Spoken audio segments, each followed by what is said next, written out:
Welcome to The Verdict, a podcast by the Carlson law firm. In this series, we go all about car collisions, the injuries that happen because of them, and the surrounding topics. I'm your host, Jeffrey Hinkson, and in this episode, we're going all about corporate vehicles and rideshare such as Uber and Lyft.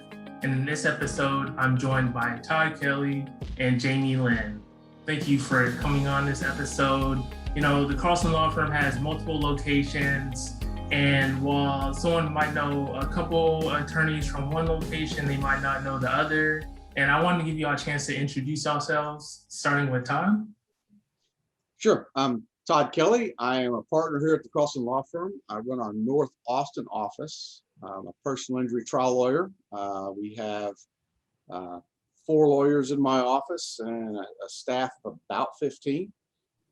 We handle everything from car wrecks to major trucking collisions, sexual assaults, and do some medical malpractice. And then we have a pretty good docket as well of human trafficking cases. So we have a pretty wide variety, I think, of personal injuries, and we just do what we can to help those victims. Yeah. Thank you for being on today, Todd. And Jaime. Hi, thanks for having me on. My name is Jaime Lynn. I'm a partner with the Round Rock office with the Carlson law firm. I've been practicing for 25 years in the personal injury area. We have 6 attorneys in our office that includes family law, mass torts, and then our side, which does primarily personal injury, commercial truck cases, wrongful death, on the job injuries, and things like that. So we strive to do our best to help our clients and try to get some justice for them. Yeah, thank you also for being on today, Jaime. Yeah. Thank you. All right, and in this episode, like I said, I wanted to cover about corporate vehicles and ride shares, and I wanted to cover these topics because collisions with corporate vehicles such as 18-wheelers and large trucks can be devastating. And also, I wanted to give people some, basic information on situations that can happen with ride shares such as Uber and Lyft. And I wanted to start off with this question for you, Todd, is a process different from a normal auto collision between 2 cars and one between a car and a corporate vehicle such as an 18-wheeler? Well, it kind of depends on your definition of normal, I guess. We see a lot of crashes in our office that involve commercial vehicles, and commercial vehicles are typically any vehicle that is used for a commercial purpose. And recent legislation in Texas is actually even going to expand that definition further. But the recent those recent legislative efforts, pushed by insurance industry, by the way, are really an effort to sort of limit the way that we're able to approach a commercial driving crash. The differences, I think, significantly are that when you sue in a personal injury car crash involving just 2 individuals, you're really looking at the individual involved. But when you sue in a commercial vehicle crash, you've got to look beyond that. There are special federal regulations, the Federal Motor Carrier Safety Regulations, that govern how a 18-wheeler driver is supposed to operate his vehicle. And not only is that driver responsible, but so is that corporation. So yeah, they're different, and the aspects of what you're going to look at as you prove the cases up are different. And frankly, because of the devastating injuries that commercial vehicles can cause, they're required to carry more insurance. And so sometimes the stakes are higher. Which is why we face some of the obstacles that we do in these cases. Okay. And to follow that up, Jaime, I want to ask you, because we see these large vehicles crash with cars that people are driving, and then there's always this notion, oh, I'm suing this, company and things like that. And I want to ask, am I suing the company that has the giant banner on the truck? So say like there's a giant Amazon banner on a truck. Am I actually suing Amazon, or am I suing someone else?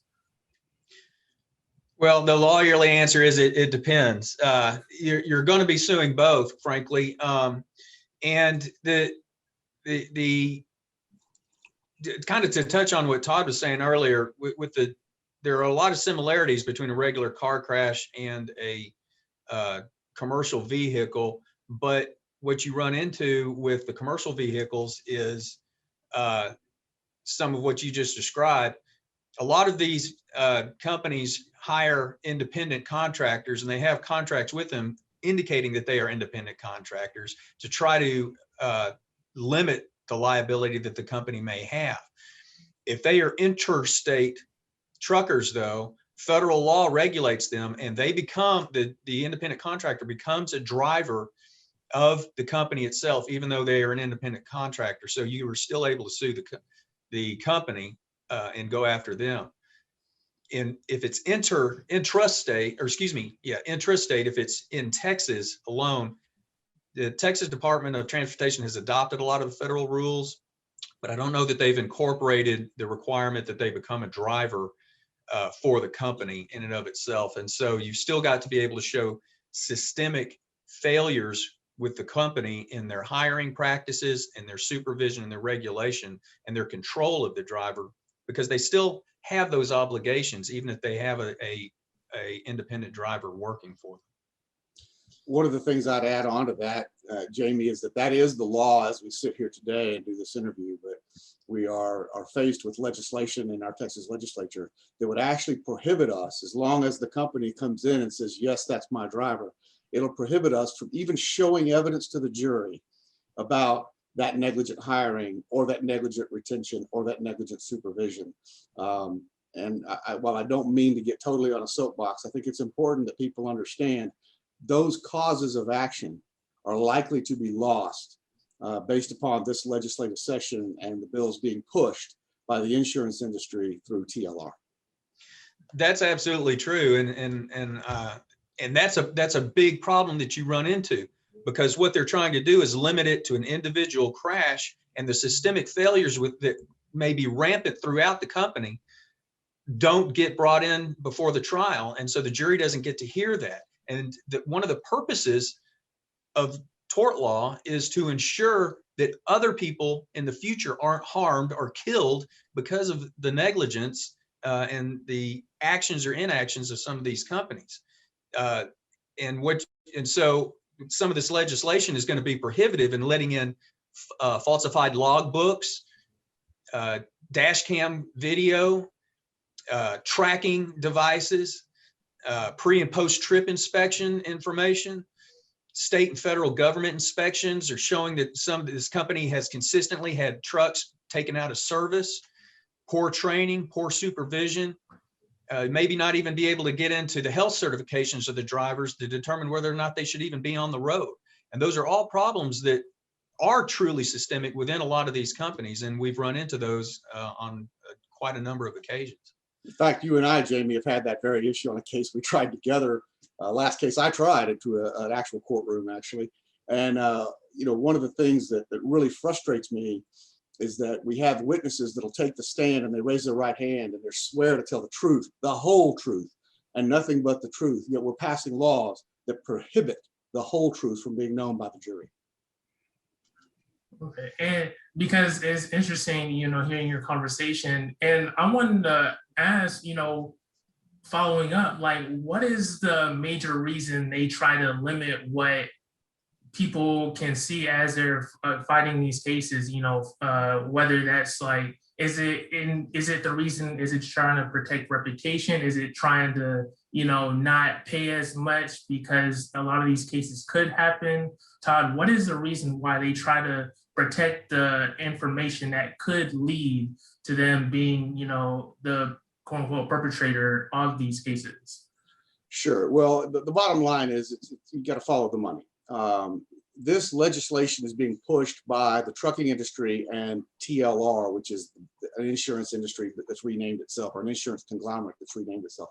And so really what it's about is when we are able to get into the systemic problems and you realize just how bad these companies are being managed and just how reckless they are in putting some of these drivers on the road, failing to supervise these drivers, knowing that they're violating the federal motor carrier safety regulations and turning a blind eye, or in some cases, even encouraging the bad behavior because they make money at it.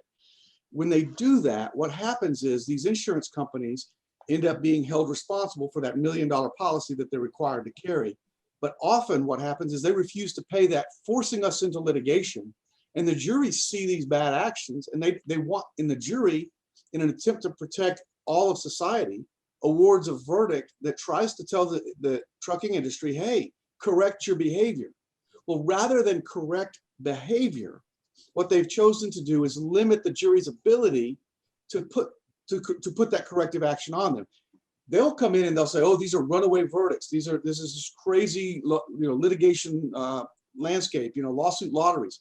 The problem is they forget that the very lawsuit that they're talking about was controlled by rules of evidence, that the jury got to evaluate both sides and listen to all of the evidence presented, and that the 7th Amendment to our United States Constitution guarantees an unfettered right to that trial. So we are legislatively fettering that right to trial, because rather than correct its behavior, the insurance industry would prefer to make sure that we cannot hold their insureds liable. Oh, wow. Yeah, and let there be no mistake. In Texas, juries are not allowed to know that insurance is involved in the lawsuit. And so you have to name the driver or the company individually so that the jury thinks that's who you're going to collect money from. But the reality is their defense attorneys are paid for by the insurance company. All of the costs of the defense, all the court costs, everything involved is paid for by the insurance company. And if there's a verdict, it's the insurance company that's going to be paying out on that, not the driver himself and not the company. But jurors aren't allowed to know that. But that's invariably in every single automobile collision, be it a tractor trailer or an individual. And in almost every single case I've ever had, that insurance company had a chance to settle the case within the policy limits without putting that insured at risk. Almost every time. In fact, I can't think of a time when I didn't give them that opportunity. Okay, now that raises an interesting point, and the question I wanted to follow up with that, because you said they have a chance to settle, but they don't. And Jamie, I want to ask you this: is that since someone would be going against, a corporation, how long should they expect their case to last? Well, federal requirements a number of years ago forced all state insurance to reveal a lot of what they consider to be proprietary, confidential, internal policies. And they had fought it for about 16 years. And a federal judge finally ordered that they provide that information and make it public. And at the very top of the very front page of their confidential written internal policies is their main policy, which is delay, deny, and defend every single case. And so if you have to file a lawsuit against one of these companies that's being represented by the insurance companies, they are going to try to push it out and take as long as they possibly can and drag it out, because every day that they don't pay out, that money's sitting in a bank account earning them interest and making money. Now, they may think that your case is worth, $1,000 or $10,000, and daily interest at that rate isn't very significant. But if you combine that by the hundreds of thousands of claims that they have sitting out there, they're making $1 million or more every day or two just by not paying. And so they drag their feet as much as they can. That's part of what our job as a plaintiff's attorney is to do, is to try to counter that, because the way we work is we don't get paid unless we recover something. And so there's no reason for us to want to delay it. And so in representing our clients properly, we've got to push those cases as fast and hard as we can. But there are some restrictions. We have to deal with the rules of procedure. We have to deal with the court's dockets. We're required under our professional oaths to work with each other's schedules. And so it tends to drag things out. If we file a lawsuit, on average in, say, Austin or Georgetown, Williamson County, Travis County, before COVID hit, we were looking at, an average of maybe 2, sometimes 3 years to actually get to trial from the time you file the lawsuit. We try to limit that. We try to get to trial sooner than that. But particularly now that COVID's hit, you're probably looking at a number of potential years before you can actually even try to get justice from a jury. I'd like to add on to that, if I could. The premise of your question was interesting, because you're going against corporations. But one of the things to keep in mind is you are always going against a corporation. Even in the individual versus individual lawsuit where it just looks like, a mom and a pop in that courtroom, that crash involves a corporation. Don't ever believe that it doesn't. The insurance company is there. We're just not allowed to talk about them. And insurance companies constitute some of the largest corporations in our nation. And as Jaime was alluding to, they drive this litigation. I often find it's funny when they refer to us as being the frivolous litigants, when many of these cases should settle, most of these cases should settle, but we're forced to trial so that these companies can support their delay, deny, and defend, and mostly that delay, because a lot of times they know at the end of the day they're going to pay, but they will have made so much interest in the interim that they don't have to pay as much. And so the lawsuit backlog, I think the finger has been pointed at the wrong party for far too long.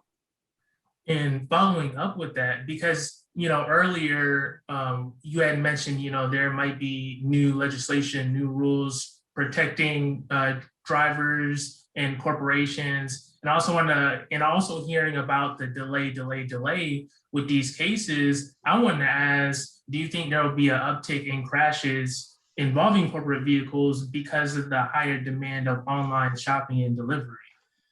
So there's going to be an uptick in crashes, at least in the state of Texas. The increased volume as a result of online shopping is certainly a factor, but it is not the primary factor. The primary factor in the uptick of crashes, in my opinion, is going to be the fact that we no longer have the vehicle with which we have always held these trucking companies accountable. And since we no longer have that vehicle, it's going to be limited. Our roadways are going to become more dangerous. The laws that we are about to pass in the Texas legislature, mark my words, will kill Texans. I know that sounds like a very strong statement, and it's intended to be. But what is currently couched as House Bill 19 is going to kill Texas. And James, oh, sorry, you had something to add? Well, yeah, I was going to say, no, he's absolutely right, because if trucking companies are not held accountable, then they're going to continue to operate the way that they do. Behavior that is rewarded is behavior that's repeated. And if you give somebody a pass, then they're going to continue. They have no interest in increasing the safety or increasing the welfare of the Texans on our public roadways. The Census Bureau data that came out for 2020 that said for e-commerce for the second quarter of 2020 increased 44.5% from the previous year. So the number of delivery trucks and as a result of e-commerce is increasing greatly. And in addition to that, National Highway Transportation Safety Administration said that in the first 9 months of 2002, traffic fatalities rose 4.6% from 2019. And that's despite fewer vehicle miles traveled on the roadway because of COVID. You've got the increase in trucks due to the e-commerce. You've got the increase of drivers. The increase in drivers in the last year has increased by 12.5%. So you've got more drivers, more trucks on the road. You've got less vehicles on the road, but you've got more crashes as a result. And part of that is because the trucking industry is not being properly regulated, either within themselves or by the court system.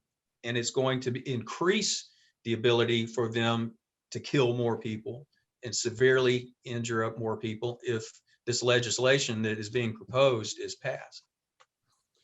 Yeah, if you figure it this way, Jaime, I mean, we're going to have the inability, once the company steps in under this legislation and says, yeah, that's my driver, we can't talk about their practice of driving their drivers too many hours.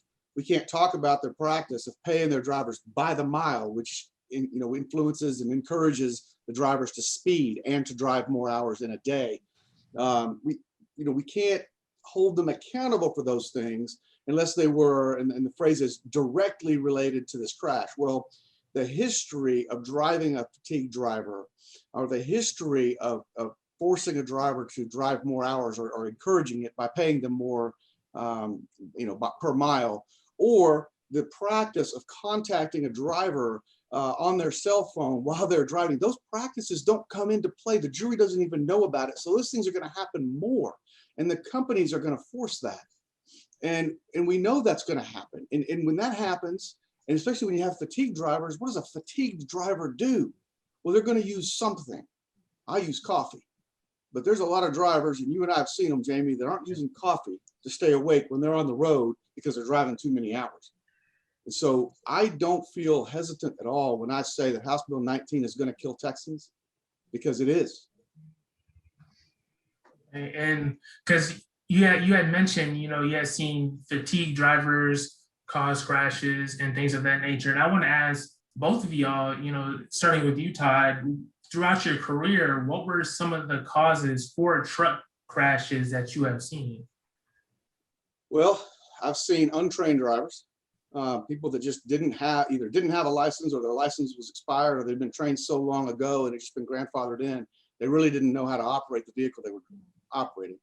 I've seen drivers distracted by their phones, by their radios, by literally watching movies as they're driving down the road. I already mentioned fatigued drivers because they're driving over their hours.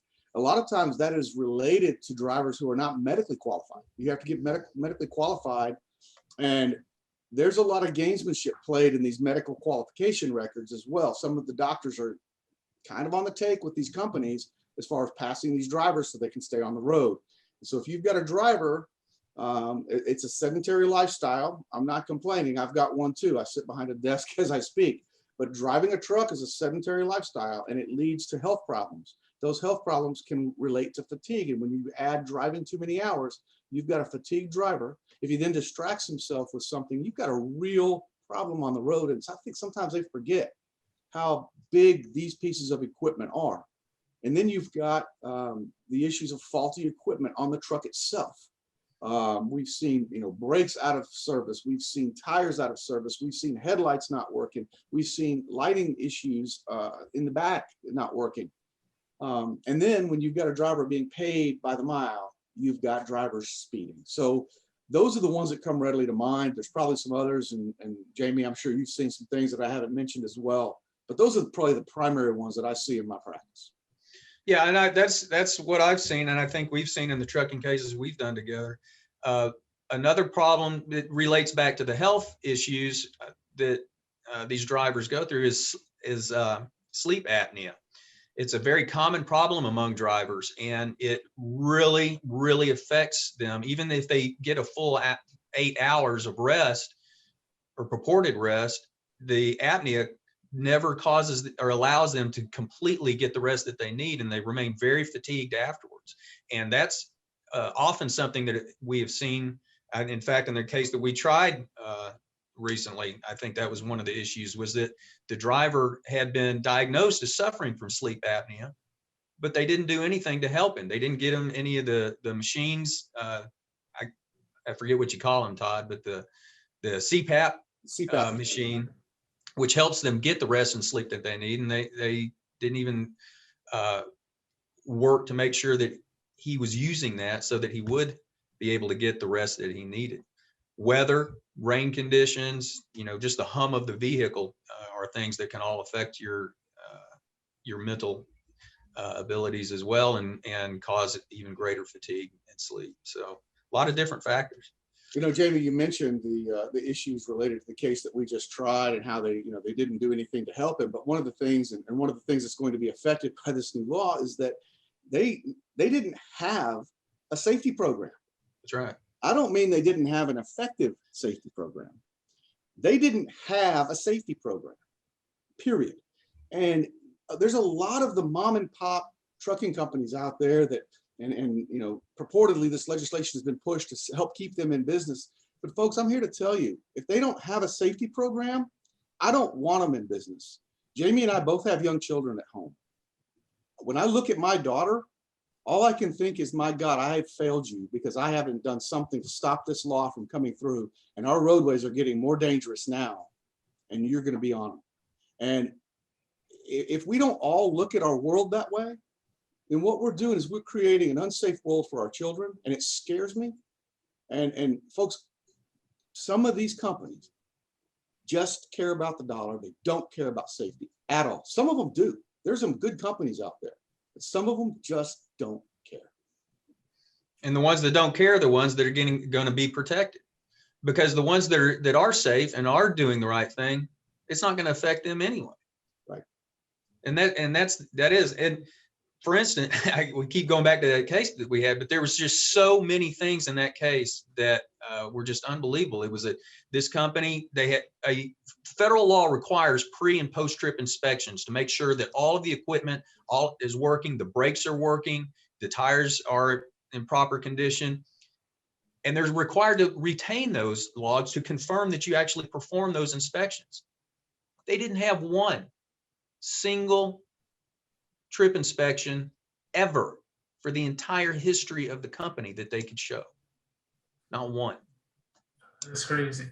And then because we're on this topic of, how it's really dangerous because, no inspections and things of that nature. And pointing to the couple of facts you had mentioned, Jaime, I had a couple myself. They're not as recent, but you can see, when I go off my facts. So like, according to the census in 2019, more than 3.5 million people work as truck drivers. And we saw that increase when you had mentioned your facts. And then also, according to trucking.org, 36.9 million trucks registered and used for business purposes in 2018, 24.2% represented of them, excluding government and farm, were all trucks registered. So there's a lot of trucks out there, a lot of truck drivers out there. And that leads me to my next couple questions. Jaime, I want to start with you on this one is, when does fatigue set in for truck drivers? You had mentioned,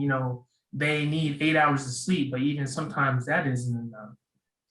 You're right, it isn't. And now federal regulations have a 14-hour time period in which drivers can operate. That doesn't mean drive. That includes getting up, doing their inspections, making their deliveries. There's an 11-hour window that they can actually be behind the wheel on the road.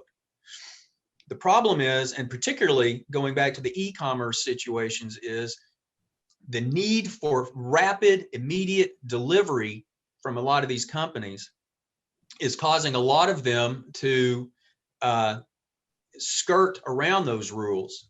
And it's increasing speeding, it's increasing a lot of reckless driving. And in fact, as a direct consequence of that, one of the perhaps the biggest e-commerce retailers in the world right now, I just read an article today, indicates that they are actually encouraging their drivers to remove the tracking devices and the regulation devices on their vehicles so that they can't be monitored and it can't be confirmed whether or not they're speeding, whether or not they're breaking any of the rules or anything like that. Now, that is the sort of thing that this legislation we keep going back to is going to prohibit the jury from finding out.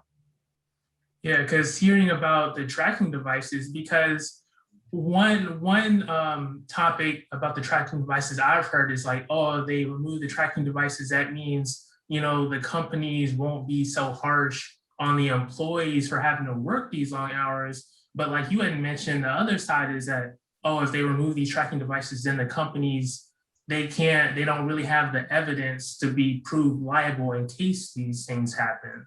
So that was more interesting to me hearing that.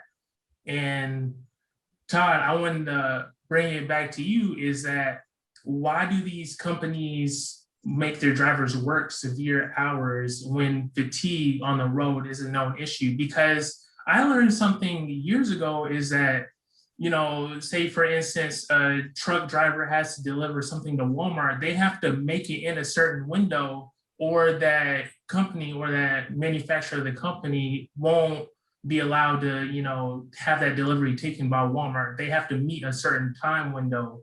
But I want to know, why is there any other reasons why these companies make their drivers work severe hours? It's money. Bottom line is it's money. There's the old adage, time is money. A lot of these drivers, again, are paid by the mile. and they're certainly paid, the companies get paid by the delivery of the goods. And the more the goods they can deliver and the faster they can deliver them, the more money they're going to make.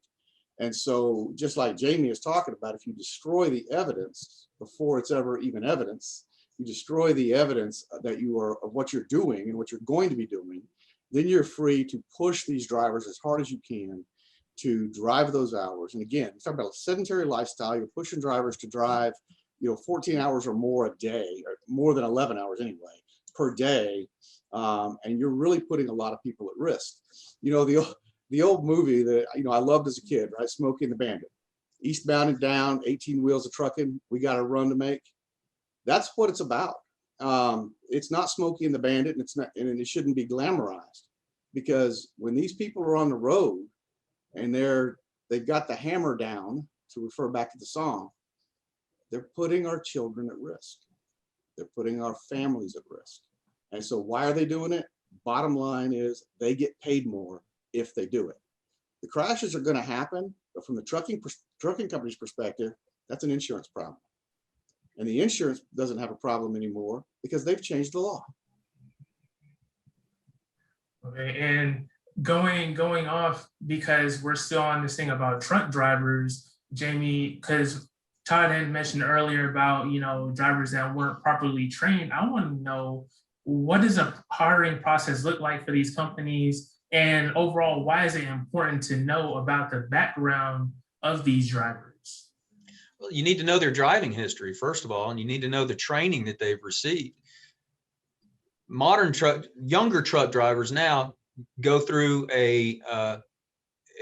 typically go through a professional school and get training on the operation of the vehicles. But a lot of the older guys got grandfathered in and never, ever had a single class or driving course of any kind, much less one involving trucking.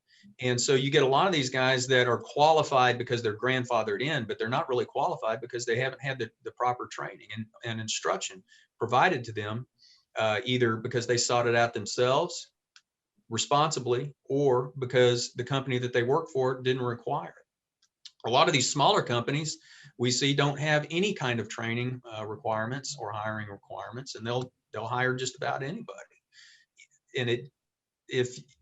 And so it's always important to confirm the history of the driver, to see how many times they've gotten ticketed, how many times they've had their vehicles taken out of service from a state or federal inspection because the vehicle they were operating wasn't supposed to be on the road.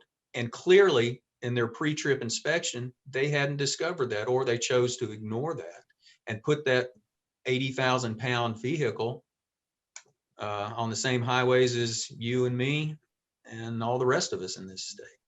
If you don't check the history and you don't determine what's going on with these drivers, then you're basically, again, you're rewarding bad behavior, and you're allowing them to go out and put the rest of us at risk. It's interesting. You talk about checking the background, Jaime. I have a case pending right now where the owner of the trucking company was deposed, and we had because it's under old law, so we're still able to look at the employment practices. And so we had the employment record of the driver. We had his employment history, and we asked him about the employment history. And there were two companies that were listed, and he talked all about how these companies, he had called them and they were good companies and so forth. And then we took the deposition of the driver. And when we took the deposition of the driver, we asked him about the companies, the history that he had worked for. And he said, "What? I don't know what you're talking about. I've never heard of that company," to both of them.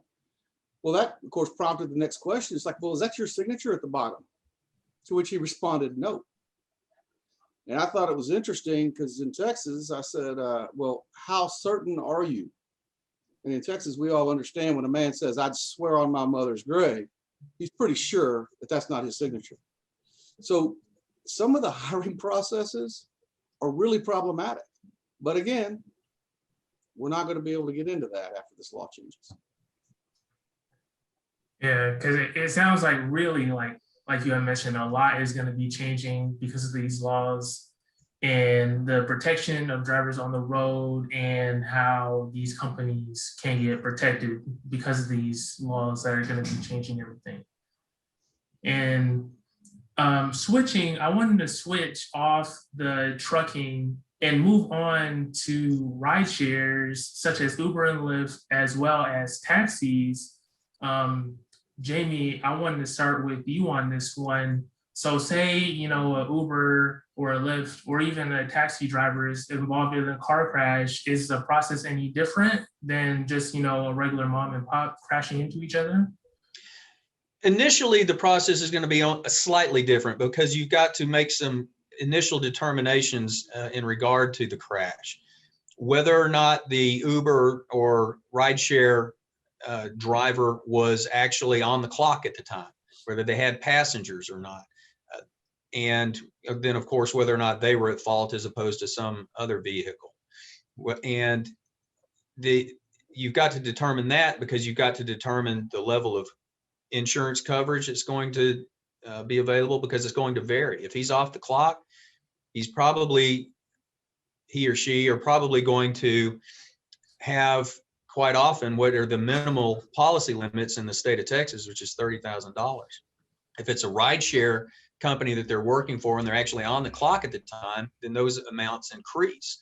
Now, if it was a slight injury or something like that, $30,000 may be sufficient, more than sufficient to satisfy something. But if it's a severe injury or a death, you've got to make sure that you determine the category or how they were categorized at the time and what status they had, so that you can determine what you can do to try to properly and fairly compensate them. Now, Todd, you had mentioned about taxis. Well, there was mention of you sort of working with taxis. Is it sort of similar to what Jamie had mentioned, or is there differences also? Well, taxis have a marked vehicle, so there's a little bit of a difference. If I've got a driver that's in a marked taxi, then I've got a commonly marked vehicle. I have a pretty good argument that they're on the clock if they're behind the wheel of a yellow cab, as an example, or an Austin cab company. So they're pretty much at that point in time, they're on the clock. The issue we'll face there, and I think you face it in your Uber and Lyft cases, at least the ones I've looked at, is that there's always a claim that these drivers are independent contractors. And that becomes a determination of law. How much control did the company exercise over the driver at the time, and so forth. We've actually successfully navigated that in two separate situations and had a jury determination in one that in fact, one of the taxi driver for one of the companies here locally was not an independent contractor, but was in fact an employee of the cab company. When in that case, he actually stabbed our client, but and it wasn't an actual crash. But the independent contractor analysis was the same. Okay, and going back into these ride shares and Uber, Lyfts, because there was mention of whether off the clock, on the clock, and Jamie, I want to ask you. Does it make, so if I'm an Uber driver, Lyft driver, does it make it a difference if I actually have a passenger in the vehicle at the time of the crash? Yes, it does, because that determines that you are on the clock and presumably the passenger is for the purpose of the rideshare and not just a friend. But in such a case, then yes, it does matter, because it determines the amount of coverage. It determines the responsibility of the rideshare company that he's working for. If he doesn't have a passenger, if he's not on the clock and he's involved in a collision, he's not operating as a representative of the rideshare company. And so that company doesn't have any responsibility, and they shouldn't. But if he's on the clock and he's got a passenger, then he certainly does. And you've got two parties that you're looking at. You've got the driver, then you're going to have to look at that driver's record. But then you're also looking at the rideshare company and their practices, which sometimes can be very similar to what we just got through discussion with commercial trucking vehicles. And a follow-up to that question, Jamie, is that say I'm not the driver, say I'm the passenger in the situation of a rideshare, what are my options there? Your options would be the same as if you were a passenger in any vehicle, or a commercial vehicle for that matter. It's going to depend upon the potential liability of the driver who's providing the ride share, whether or not they were at fault, as opposed to another vehicle, and what they did.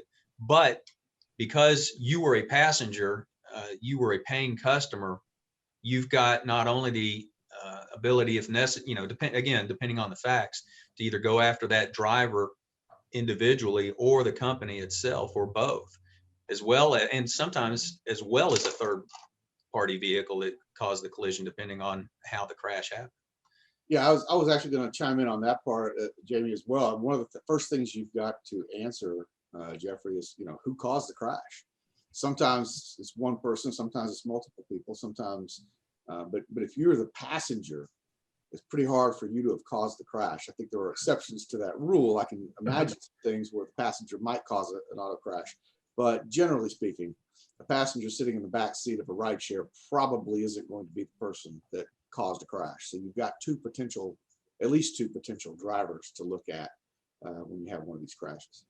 And I just want to ask you, I'm guessing you would sort of be the similar case in a taxi also, because the marked vehicle?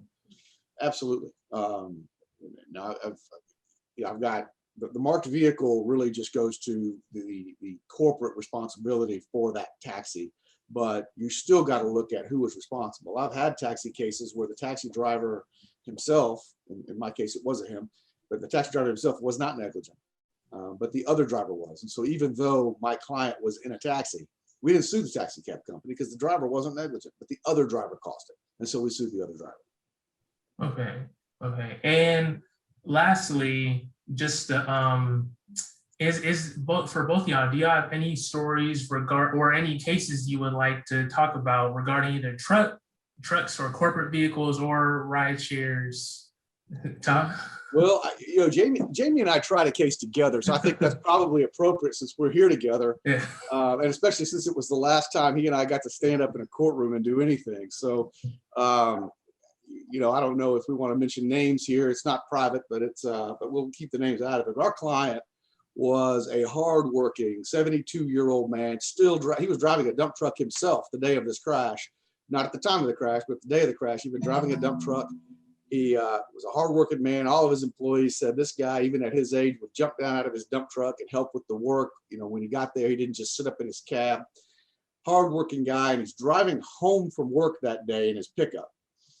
And the truck in front of him is overloaded, it's over height, it's over wide, and it hits a bridge that it should never have been going under. He was off route, and this is the company that had no safety, no safety at all, no safety program whatsoever, right? And so instead of being able to call him, he called his wife for directions, and she got on MapQuest or MapBlast or one of those and is reading directions to him. So he gets turned around and he hits a bridge in South Austin and knocks a tie-down strap off of the top of his truck, and it goes flying through the windshield of our client. If it had been another foot and a half or so to the left, it would have probably taken our client's head off. But it was one of these. It wasn't. The strap is one of these chain hooks that you crank down. It's just want to make sure for people listening that it wasn't like the tie down strap you'd use on your pickup truck or something. This was a big heavy metal chain with a hook on it that came crashing through his window. Yeah, it was I forget there was a name for it, Jamie, you may recall it. I can't remember because I'm trying to. It was a big piece of steel I wouldn't want coming near my head, I'll tell you. Right. But bottom line is he was injured, and of course they fought us on the injuries, and they said, look, he's a 72-year-old man, he's got a lifetime of injuries, how bad could it be? But we got into it, and Jamie did a really good job of digging through the federal regulations and finding literally dozens upon dozens of violations that this company had committed, to the point where at trial the company owner admitted that not only was she negligent, that she was reckless in running her company. They awarded us punitive damages. That case was tried, I think it was January of 2020. Yes. And we are sitting here today in middle of May 2021, and it's still on appeal. Yeah, they're still fighting it.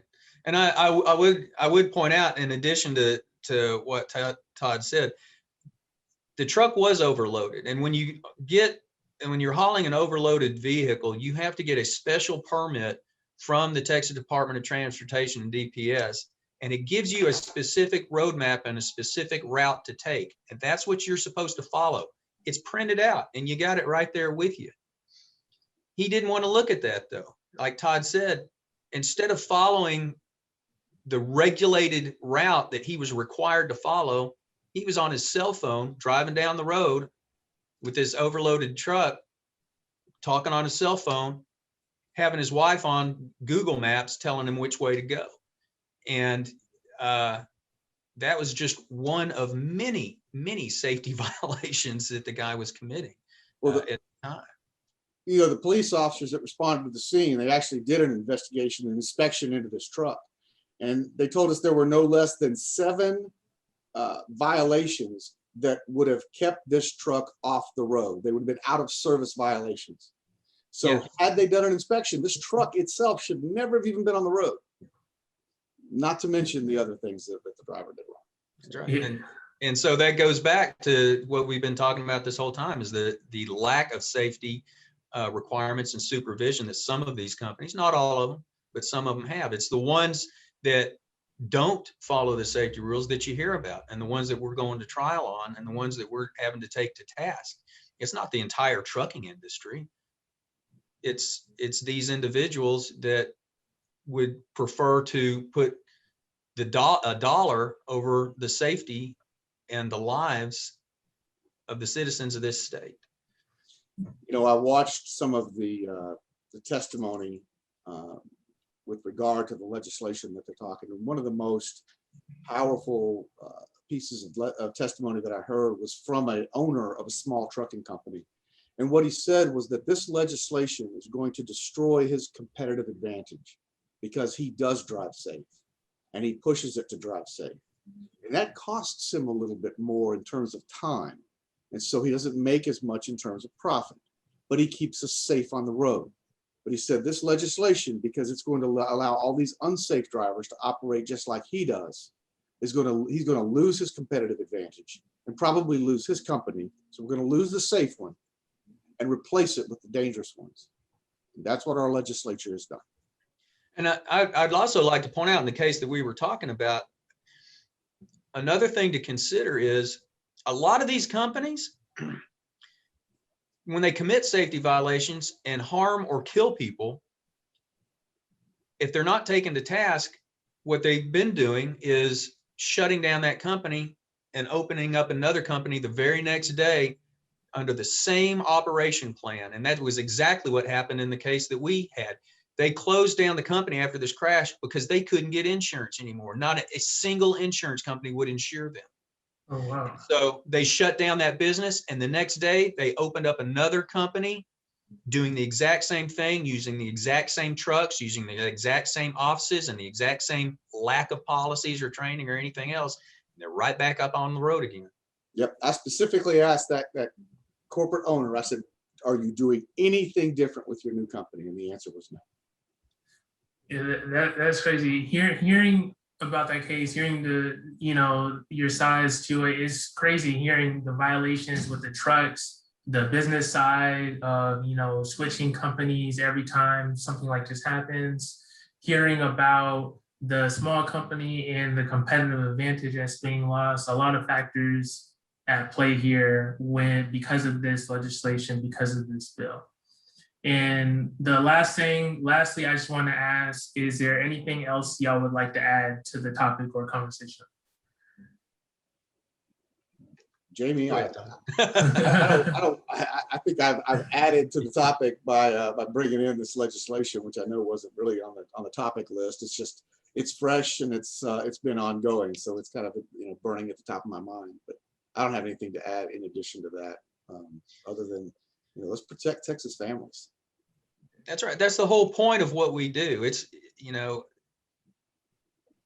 plaintiffs' lawyers have long had a reputation, which has been created by the insurance industry, as being greedy and trying to just get a bucket from somebody for nothing.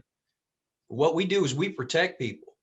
We protect the individuals of this state because the courts don't want to do it. The legislature doesn't want to do it. And the only people that do want to help the individuals of this state and keep them safe and keep your family safe and keep ours safe are the people that do what we do. And that's what we try to do at the Carlson Law Firm every single day. And I think we do, I want to believe that we do a good job in striving to do so. You know, Jamie, I just following up on that, it's interesting because, you know, we do get called, you know, frivolous and greedy trial lawyers and all of the monikers that go with that. But something that people don't realize, and Jamie mentioned it earlier, is that we don't get paid unless our clients recover something for their injuries, which means when a client walks in, we have to evaluate that case and find out, is it worth my time?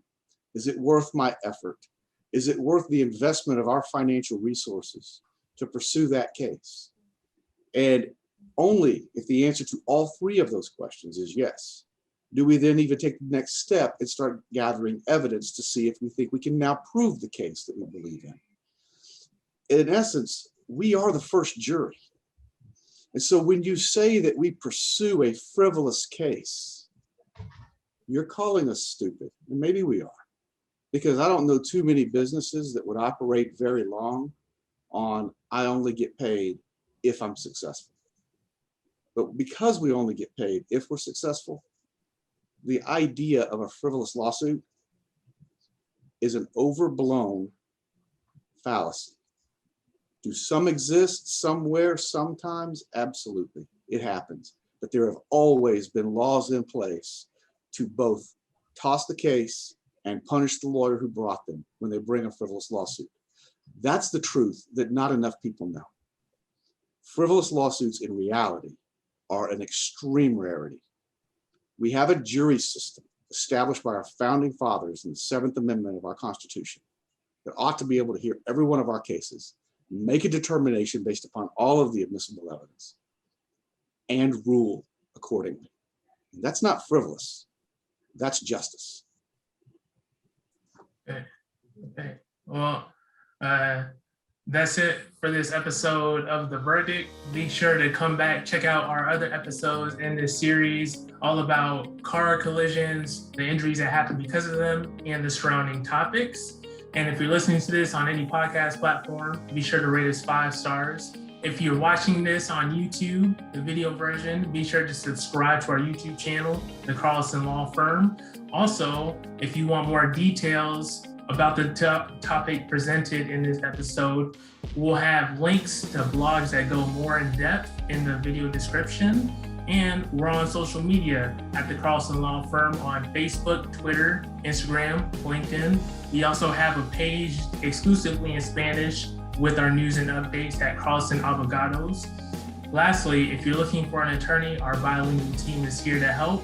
We offer free consultations. You can reach us at 800-359-5690. We take calls 24/7, and we have multiple locations in Texas. Check out carlsonattorneys.com to see and find a location near you. So until next time, thank you, Todd. Thank you, Jamie, for joining me. Thank you.